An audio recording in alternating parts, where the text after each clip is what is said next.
तो the constitution clearly lays down the powers of different levels of the government. तो जहाँ भी ये पावर शेयरिंग का काम होता है वहाँ पर वहाँ का जो कॉन्स्टिट्यूशन होता है वो एक लेवल तय करता है और उनके क्लियरली हर एक जो डिफरेंट लेवल्स हैं वहाँ पर पावर्स की उसमें क्राइटेरिया तय करता है। This is what they did in Belgium. यही काम उन्होंने बेल्जियम में किया।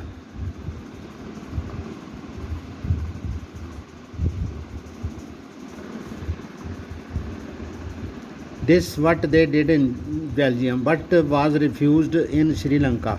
तो श्रीलंका की जो सत्ताधारी पार्टी थी, जो सिंगल्स थे, जो बौद्ध धर्म को मानते थे, उन्होंने तमिल लोगों का जो विश्वास वो जीत नहीं पाए, तो उनके हिसाब से उन्होंने इसको करने से मना कर दिया। This is called federal division. इसको हम फेडरल बंटवारा कहते हैं of power. The same principle can be extended to levels of government lower than the state government.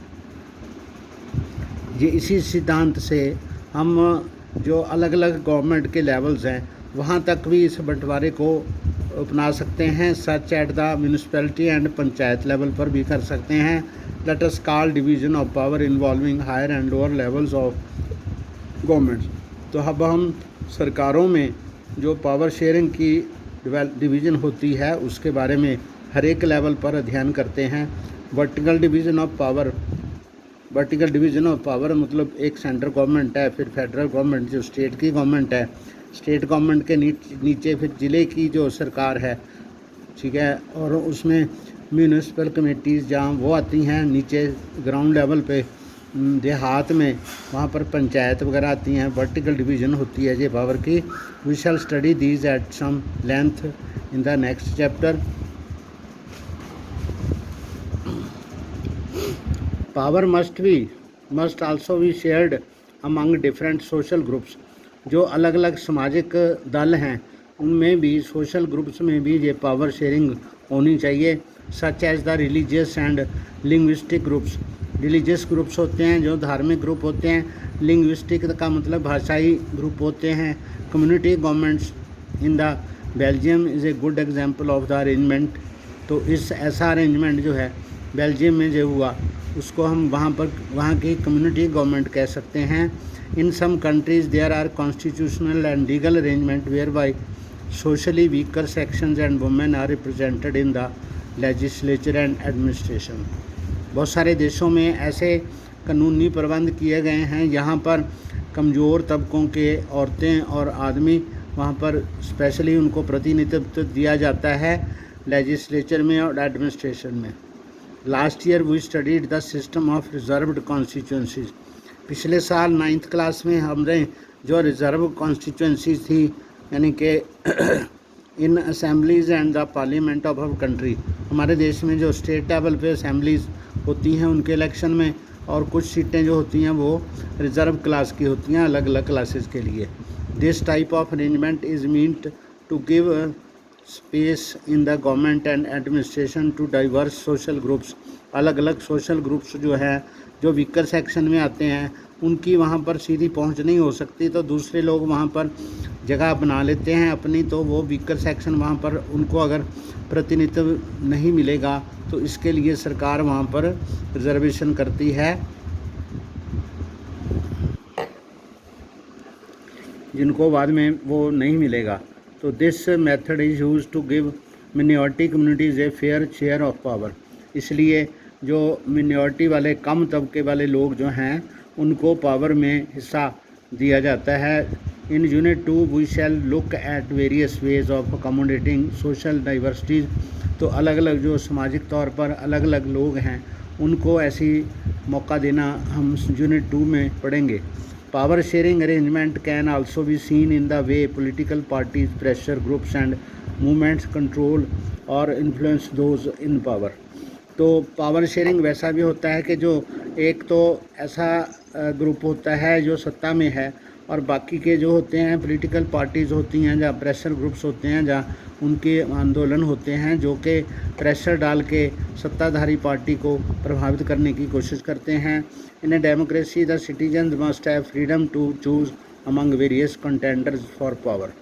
तो लोकतंत्र में अलग अलग पार्टी के जो कैंडिडेट्स होते हैं तो लोगों के पास उनको सही तरीके से चुनने का एक मौका होता है कि किसको पावर मिलेगी। In contemporary democracies this takes the form of competition among different parties. तो ऐसे इतिहास में आगे चलकर जो इलेक्शंस होते हैं वहाँ पर अलग अलग पार्टियों का आपस में मुकाबला होता है। Such competition ensures that power does not remain in one hand.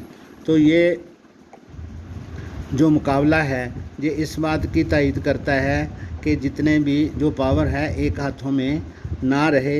In the long run power is shared among different political parties.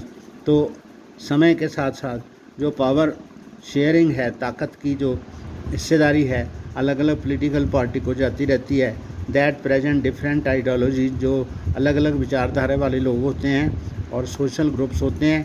Sometimes the kind of sharing can be direct when two और more parties form an alliance to contest elections. कभी कभी ये जो sharing होती है direct होती है, जिसमें 2-3 पार्टियां मिलकर चुनाव लड़ती हैं। If their alliance is elected, अगर उनका जो गठजोड़ है वो सत्ता में आएगा, they form a coalition government, वो एक मिली जुली सरकार बना लेते हैं। And thus they share power in a democracy, फिर वो सत्ता में उनकी भागीदारी सचमुच सामने की हो जाती है। We find interest group such as those of traders, businessman, industrialist, farmers and industry workers. तो हम और भी प्रेशर ग्रुप्स देखते हैं जो कि व्यापारी वर्ग का एक अलग प्रेशर ग्रुप होता है, उनकी अपनी पार्टी और यूनियन होती है। बिजनेसमैन की अलग होती है, जो कारखाने वाले हैं उनकी अलग होती है, किसानों की अलग होती है। तो कारखाने वाले भी हैं, वो सारे अपनी अपनी प्रेशर ग्रुप बना के अपनी पहुंच अपनाते हैं। They also will have a share in government power. तो सरकारी शक्ति में उनका भी योगदान होता है, either through participation in governmental committees, वो एक सरकारी कमेटियों के मेंबर बनते हैं, और bringing influence on the decision making process. तो जो सरकार सत्ता में होती है उसके फैसला करने को वो प्रभावित करते हैं। In unit 3 we shall study the working of political parties, pressure groups and social movements. तो थर्ड जो चैप्टर होगा उसमें हम ये इनकी प्रेशर ग्रुप की, पार्टीज़ की तो पावर शेयरिंग जो होगी उसको अलग से पढ़ेंगे।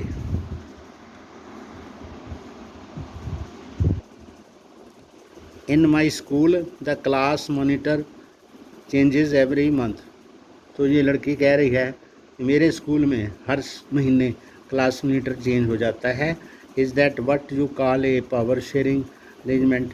तो इसको आप पावर शेयरिंग कह सकते हो? यस, इसको पावर शेयरिंग नहीं कहा जा सकता, क्योंकि ये तो एक अरेंजमेंट है कि अलग अलग बच्चों को अलग अलग ड्यूटी है और उनको हम सिखा रहे हैं कि लीडरशिप कैसे करनी है, लीड कैसे करना है। मतलब दूसरे बच्चों के ऊपर हुकूमत का ये सिस्टम नहीं है, इसमें हम सिर्फ उनको सिखाते हैं। इसलिए ये डेमोक्रेटिक लेवल का वो सिस्टम नहीं है पावर शेयरिंग का। Thank you.